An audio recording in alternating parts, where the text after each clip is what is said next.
Assalamualaikum warahmatullahi wabarakatuh, sahabat maritim sekalian. Selamat bergabung lagi di podcast Maritime Corner atau Pojok Maritim, sebuah podcast yang didedikasikan khusus untuk mendiskusikan berbagai topik, masalah, persoalan, dan juga solusi terkait isu kelautan, perikanan, dan kemaritiman. Kali ini kita akan membahas satu berita yang cukup hangat terkait sebuah kapal Cina, kapal survei Cina memasuki wilayah Alki Indonesia, alur laut Kepulauan Indonesia, dan ditengarai mematikan ICE-nya atau Automatic Identification System-nya sebanyak 3 kali, sehingga Bakamla mengambil langkah untuk mengingatkan dan akhirnya mengawalnya sehingga keluar kembali dari wilayah Indonesia. Saya baca dari newsdetik.com tapi berjudul Bakamla bayangi kapal survei Cina yang matikan AIS di Selat Sunda. Ini Kamis 14 Januari 2021 pukul 12.24 waktu Indonesia Barat. Natuna, Badan Keamanan Laut atau Bakamla RI membayangi satu unit kapal asing di Selat Sunda. Kapal itu berbendera Cina. Bakamla RI berhasil membayangi kapal survei Cina di Selat Sunda pada Rabu malam 13 Januari. Ujar Kabak Humas dan Protokol Bakamla Republik Indonesia, Kolonel Bakamla Wisnu Pramandita melalui keterangannya Kamis 14 bulan 1 tahun 2021. Kapal itu bernama Siang Yang Ho 03. Kapal Siang Yang Ho 03 sedang berlayar di Selat Sunda dengan kecepatan 10,9 knots dengan haluan ke arah barat daya. Kapal tersebut telah mematikan AIS atau Automatic Identification System-nya sebanyak 3 kali selama melintasi alur laut Kepulauan Indonesia. AIS ini merupakan sistem tracking kapal otomatis yang berisi informasi mengenai keadaan kapal, baik posisi, waktu, haluan, dan kecepatan. Kapal Siang Yang Hong 03 mematikan AIS saat berada di Laut Natuna Utara, Laut Natuna Selatan, dan Selat Karimata. Padahal menurut Peraturan Menteri Perhubungan nomor 7 tahun 2019 tentang pemasangan dan pengaktifan sistem identifikasi otomatis, setiap kapal Indonesia atau kapal asing yang melintasi perairan Indonesia wajib mengaktifkan AIS.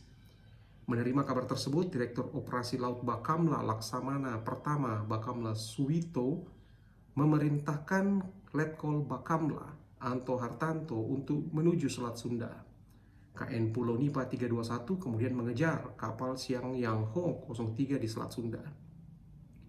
Sekitar pukul 20.00 WIB, kapal Siang Yang Ho 03 terdeteksi pada jarak 10 nautical miles dari kapal Bakamla.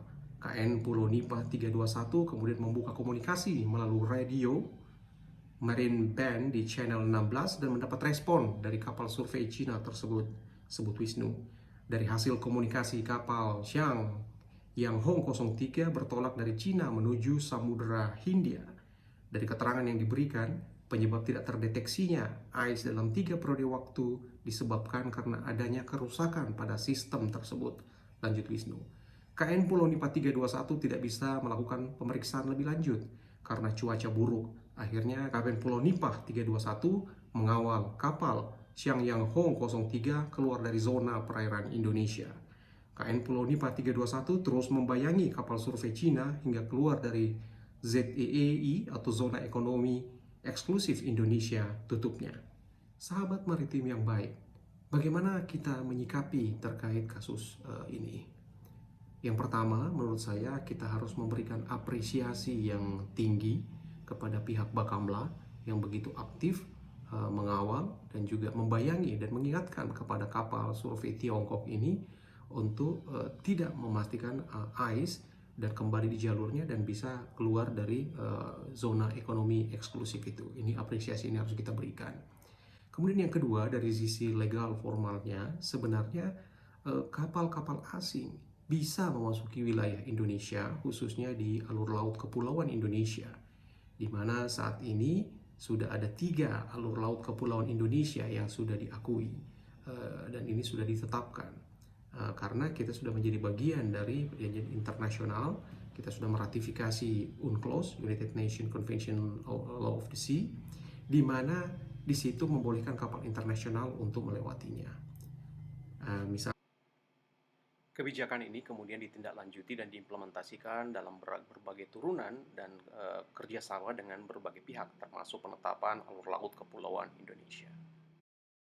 Misalnya 3 wilayah tersebut. Yang pertama, Alki 1 itu yang melintasi dari Laut Cina Selatan ke Samudra Hindia, misalnya jalurnya melalui Laut Natuna, Selat Karimata, Laut Jawa, dan Selat Sunda. Nah, ini jalur yang dilewati kapal survei Tiongkok tersebut. Ini Alki 1. Ada lagi Alki yang kedua, yaitu alur laut kepulauan Indonesia yang menghubungkan antara Laut Sulawesi ke Samudra Hindia atau sebaliknya, melintasi Selat Makassar, Laut Flores, dan Selat Lombok. Ini adalah Alki 2 yang sudah jelas peta lokasi jalur rutenya sudah ditetapkan.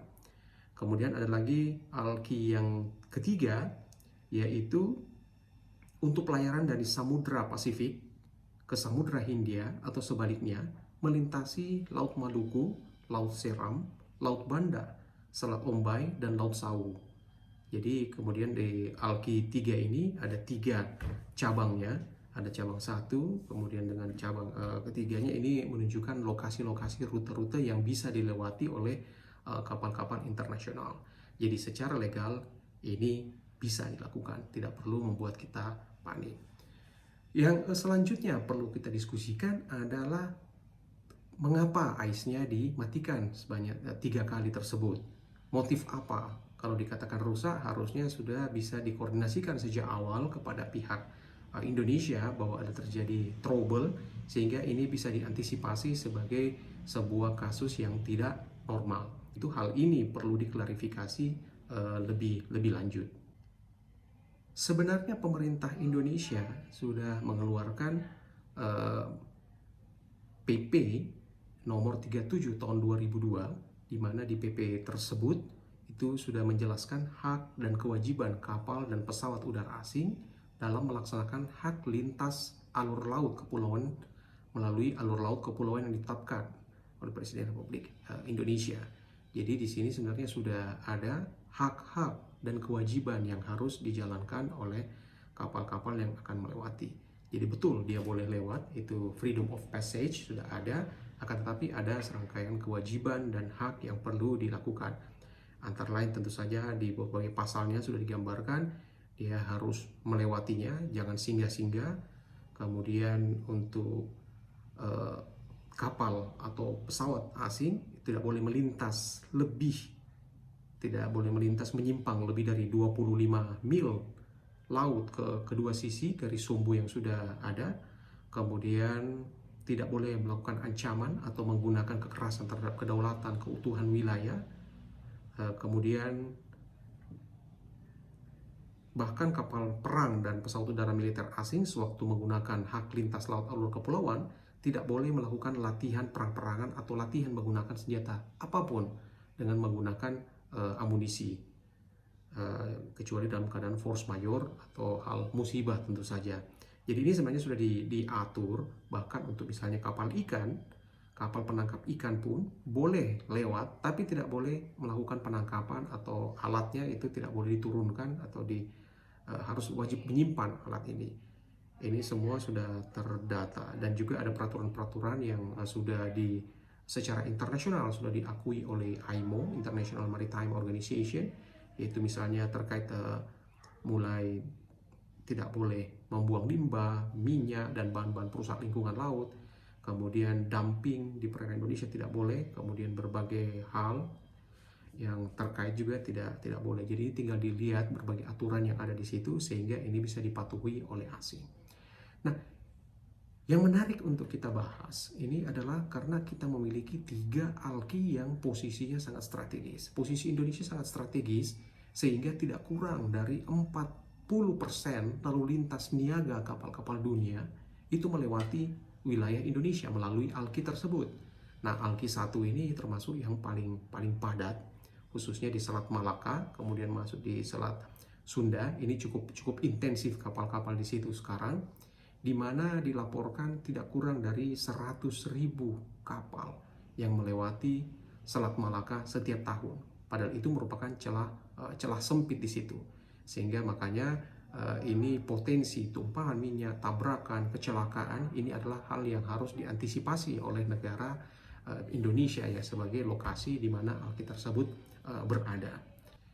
Yang kedua, jangan dilupakan juga bahwa kita memiliki alki 2 yang melalui laut Sulawesi hingga misalnya masuk Selat Makassar hingga ke Selat Lombok. Ini juga meningkat dari waktu ke waktu jumlah kapal yang melewatinya. Kemudian juga yang terakhir di alki 3. Nah, persoalannya adalah apakah kita hanya sekedar menjadi negara yang dilewati oleh kapal-kapal tersebut, harus menjaga, harus memonitor, harus memantau, harus melakukan pengawasan, harus mengingatkan segala macam. Apa benefitnya buat Indonesia?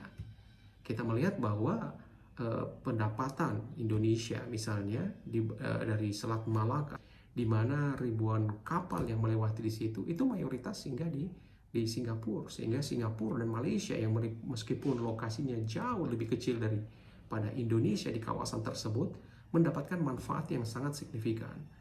Kalau saya membaca beberapa informasi, tidak kurang dari 300 triliun per tahun mereka mendapatkan manfaat dari lalu lintas kapal-kapal niaga tersebut. Nah, di Indonesia apa yang bisa kita lakukan untuk mengantisipasi hal tersebut? Jangan sampai kita hanya menjadi tempat dilewatinya kapal-kapal tersebut, tapi tidak bisa mendapatkan manfaat lainnya. Kemudian yang penting juga kita catat bahwa tren akan berkembang bahwa karena keluhan terkait Selat Malaka yang semakin sempit juga dangkal, itu semakin banyak disampaikan, sehingga upaya untuk bergeser ke zona atau wilayah rute lainnya itu kemungkinan akan berkembang lagi. Sehingga tentu saja di Selat Malaka, di alki 2 dan alki 3 ini perlu diantisipasi strategi dari negara ini untuk bagaimana pemanfaatan, bagaimana untuk memberikan pola pengawalan yang lebih baik, lebih efektif, sekaligus juga bisa mendapatkan manfaat yang signifikan bagi Indonesia, apakah manfaat ekonomi maupun berbagai hal lainnya. Sahabat maritim sekalian, saya kira dari kejadian ini ada beberapa hal yang bisa dilakukan oleh pemerintah, apakah Bakamla dan juga melalui Kementerian Luar Negeri. Yang pertama, meminta kejelasan kepada pihak Tiongkok terkait status kapal tersebut, insiden tersebut, sehingga ada laporan yang valid yang bisa dijadikan rujukan untuk bersama ke depannya. Karena kapal Bakamla Pulau Nipah 321 tidak sempat naik di atas kapal untuk mengecek status kebenaran apakah AIS, Automatic Identification System, yang digambarkan rusak tersebut itu betul-betul rusak. Karena bagaimanapun juga masuk ke wilayah Indonesia adalah satu wilayah kedaulatan yang tidak boleh semena-mena dilakukan. Ada aturan, ada hak dan kewajiban di situ yang harus diantisipasi. Kemudian yang kedua, kita perlu memberikan dan mendukung Bakamla untuk upayanya yang begitu strategis melakukan pengawalan dan membayangi kapal survei tersebut untuk keluar dari wilayah Indonesia. Kemudian selanjutnya yang ketiga adalah bagaimana merencanakan ke depan. Bagaimana agar alki 1, alki 2, alki 3 ini bukan sekedar kita jadi pengawasan saja, tapi bagaimana agar bisa juga memberikan manfaat kepada Indonesia ke depannya. Untuk misalnya di Selat Sunda dan Selat Lombok, itu pemerintah melalui Kementerian Perhubungan itu sudah menginisiasi dan melaporkan ke IMO, International Maritime Organization, yang terkait separation scheme. Jadi traffic separation scheme, yaitu pemisahan di kedua selat tersebut, karena selat ini sangat sempit, supaya untuk mencegah tabrakan atau juga misalnya kecelakaan ini perlu didorong. Ini yang pertama di dunia, sehingga perlu kita apresiasi juga kepada teman-teman di Kementerian Perhubungan untuk inisiasinya. Nah, namun jangan lupakan bahwa mendapatkan manfaat dari bagaimana lalu lintas kapal yang ada tersebut itu perlu diantisipasi juga, karena lalu lintas kapal tersebut meskipun dijamin oleh aturan internasional dan juga sudah kita ratifikasi dengan undang-undang kita dan juga terkait ada PP yang membolehkan dengan hak dan kewajibannya, akan tetapi ketika banyak kapal berada di situ, otomatis potensi ancamannya juga lebih besar. Misalnya di Selat Malaka kurang lebih 100.000 yang melewati kapal setiap tahun melewati di situ. Kemudian misalnya di Selat Sunda sekitar 50.000, kemudian di selat Lombok ini kurang lebih juga jumlah yang relatif sama. Sehingga ini merupakan ancaman atau tantangan yang perlu disikapi, diantisipasi dengan baik, sehingga Indonesia bisa betul-betul menata bagaimana mengelola kawasan-kawasan wilayahnya tanpa harus mengganggu kedaulatan negeri. Indonesia sebagai tuan rumah di ALKI tersebut, tentu saja banyak sekali hal-hal yang harus diantisipasi atau disiapkan. Tapi itulah konsekuensi sebagai bangsa atau negara maritim. Indonesia harus menuju ke sana, sehingga harusnya kita memberikan contoh leadership bagaimana mengelola kawasan tersebut, sehingga Indonesia harus tetap jeli, berwibawa dalam mengawal dan melakukan kewaspadaan yang tinggi tanpa harus menimbulkan kepanikan di masyarakat Indonesia. Saya kira ini yang bisa kita diskusikan saat ini. Terima kasih. Kita ketemu lagi dengan isu-isu lainnya. Salam.